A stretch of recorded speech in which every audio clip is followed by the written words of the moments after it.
रघुनाथ कृष्णकांत के घर पहुंचकर उसे मनाने की कोशिश करता है, मगर कृष्णकांत रघुनाथ को अपना फैसला सुनाता है। अपनी फैक्ट्री के लिए ताला और चाबी का बंदोबस्त कर रखना। अपनी फैक्ट्री के शुरू होने पर विक्रम एक पार्टी रखने की सोचता है। उस पार्टी में विक्रम अश्विनी के सामने शादी का प्रस्ताव रखता है। अश्विनी हाँ करती है। क्या ये कर रही हो? मुंह से बताओ, जबान से सबके सामने कहो that you're gonna get married to me। हाँ हाँ हाँ। विक्रम और अश्विनी कोर्ट मैरिज करते हैं।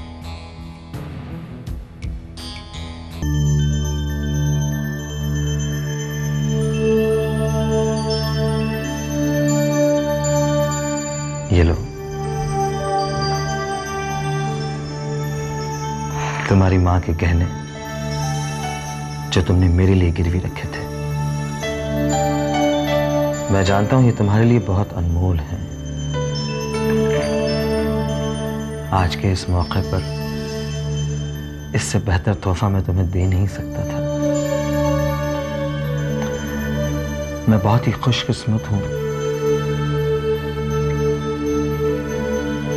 जो मुझे ऐसा जीवन साथी मिला है।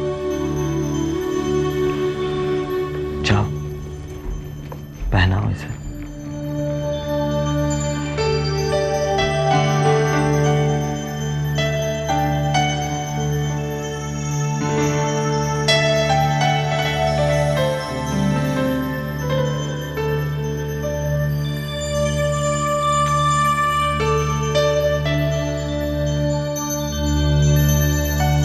विक्रम,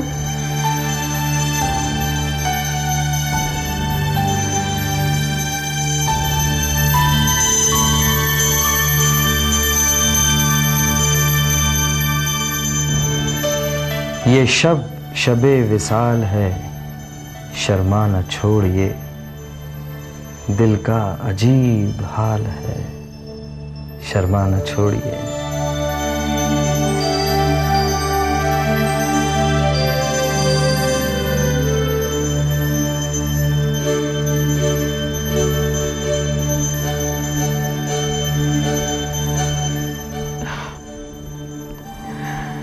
इसका मतलब क्या था?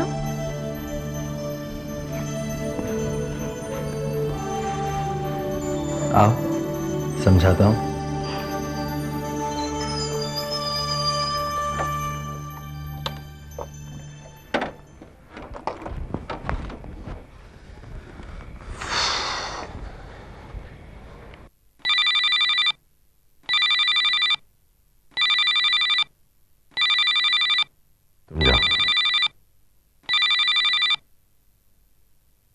हेलो, कब आए? बस अभी अभी पहुंचा। विशाखा से बात हुई? नहीं, उसी का इंतजार करो। अब ये प्यार व्यार का नाटक आगे मत बढ़ाओ और शादी की बात करो। शादी? हाँ, क्यों? नहीं, मैं सोच रहा था कहीं मैं फंस ना जाऊं। मेरी हालत मुझे तुम्हें बतानी पड़ेगी फिर से? नहीं नहीं, वो मैं अच्छी तरह से जानता हूँ। मैं ये भी जानता हूँ कि आपकी कश्ती ने बीच समंदर में लंगर डाल दिया है। विशाखा से शादी करके उस पर अपना हक जताओ। उसकी ऐसी हालत कर दो कि विक्रम तुम्हारे पांव पकड़े। मैं कोशिश करूंगा। वैसे ये काम इतना मुश्किल नहीं है। कम से कम बात तो छेड़ो। अपनी बहन की जुदाई के ख्याल से ही विक्रम की हालत खराब हो जाएगी। वो तुम्हारे बारे में मैं बाद में बात करता हूँ। ओके। कैसी हो? ठीक हूँ। वैसे तुम किससे बात कर रहे थे?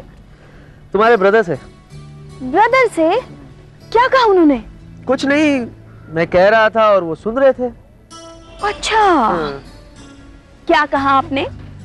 बस अपनी शादी की बात की। क्या? हाँ, क्यों शादी नहीं करना है? अरे नहीं, वो हमारे बारे में कुछ भी नहीं जानते हैं और तुमने क्या सोचेंगे वो? ओह, इनकी शक्ल तो देखो। ओह, टेंशन करने की कोई बात नहीं है क्योंकि मैं मजाक कर रहा था। मजाक कर रहे थे? हाँ भाई हाँ। आइंदा से कभी भी मेरे साथ ऐसा मजाक मत करना, समझे? हाँ ठीक है, समझ गया मैं। वैसे मैडम, आप ये बताने की कष्ट करेंगी कि हमें और कितने दिनों तक इसी तरह छिप छिप कर मिलना पड़ेगा? हाँ? देखो, तुम्हारे ब्रदर की कंडीशन अब ठीक है। तुम उनसे बात कर सकती हो। वैसे फैसला तो तुम्हें ही करना पड़ेगा कि और कितने दिनों तक तुम उनके साए में जीना चाहती हो।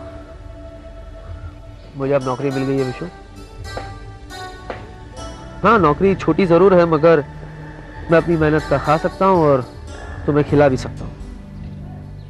हाँ, मैं चाहता हूँ कि तुम अपने ब्रदर से बात करो, या तो फिर मुझे कह दो, मैं उनसे बात कर लेता हूँ, मम्मी को भी बुला लेता हूँ।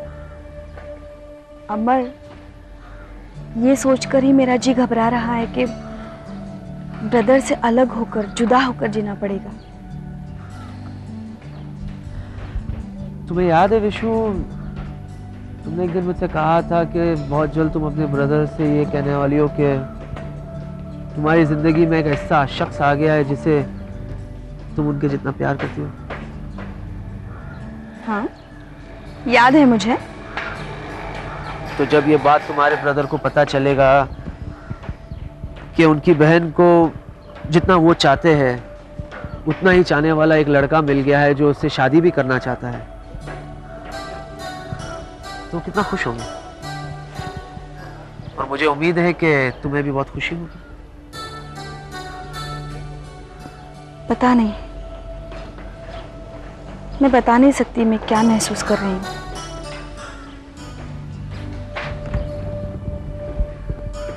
डोंट वरी, सब ठीक हो जाएगा, मुझ पर भरोसा रखो। हमें तुम पर विश्वास था यशवंत, इसीलिए हमने तुम्हें यूनियन लीडर बनाया, और हमें नहीं लगता कि ऐसा करके हमने कोई गलती की है। बिल्कुल नहीं, आपने हम पर भरोसा कर लिया, हमारा हौसला बढ़ गया। फैक्ट्री में कितने वर्कर्स बचे हैं? 2000 मेरे, पर 500 छोटे मोटे। कोई तो वजह होगी यशवंत कि ये 2500-3000 वर्कर्स को लेकर तुम मेरे साथ टिके हो। क्या है रघुनाथ जी कि जब जहाज डूबने लगता है तो सबसे पहले चूहे भागते हैं। मैं जहाज का कप्तान नहीं सही, मगर चूहा भी नहीं। मैं इस डूबते हुए जहाज को बचाने का रास्ता खोज रहा हूं। रास्ता नहीं यशवंत, किनारा ढूंढ निकालो। मैं कोशिश करना चाहता हूं। मैं देख रहा हूं यशवंत कि विक्रम का जहाज किनारे से निकल चुका है। कब ये जहाज बीचों बीच समंदर में पहुंचे, मैं उसका इंतजार कर रहा हूं। तब तक का वक्त है तुम्हारे पास। इसके दौरान तुम जो करना चाहो कर लो, वरना अपनी जान की खैर मनाओ। मैं तो डूब रहा हूं, लेकिन अकेला नहीं डूबूंगा, विक्रम के जहाज को लेकर ही डूबूंगा। काफी फाइनेंसर्स डूब चुके हैं रघुनाथ जी के चक्कर में। शहर के करीबन सभी साहूकारों से पैसे उठा चुका है वो। कारों के ऑर्डर्स नहीं, प्रोडक्शन बंद है। मार्केट में लोग समझते हैं कि ये फैक्ट्री बंद करके रघुनाथ जी कोई बहुत बड़ा खेल खेलेंगे। और तुम तो जानते हो षड्यंत्र रचाने में रघुनाथ कितना माहिर है। अगर हिसाब लगाया जाए कृष्णकांत जी, तो रघुनाथ के हर षड्यंत्र में आपने उनका साथ दिया है। मुझे हर तरह से कमजोर बनाने वाले षड्यंत्र में भी वो हमारी वफादारी थी। उसका बहुत अच्छा इनाम भी मिला है आपको। खैर कृष्णकांत जी, मैं आपसे कुछ पूछना चाहता हूं। पूछो। रघुनाथ ने जो कुछ मेरे साथ या मेरे परिवार के साथ किया, क्या वो सिर्फ मेरे पिताजी की दौलत हासिल करने के लिए किया? बेशक।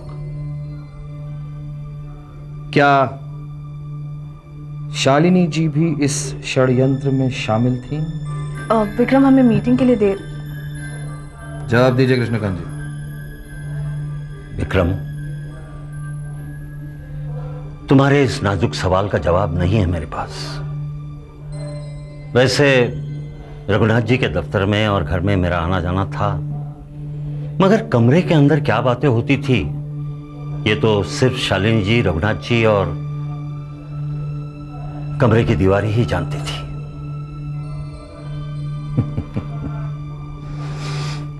हम इंतजार करेंगे कृष्णकांत जी कि कब आपके जिस्म से रघुनाथ की वफादारी की बू उतरे, और जिस दिन ऐसा हुआ उस दिन आप खुद इन सारे सवालों के जवाब देने हमारे पास आएंगे। चलो अश्विनी।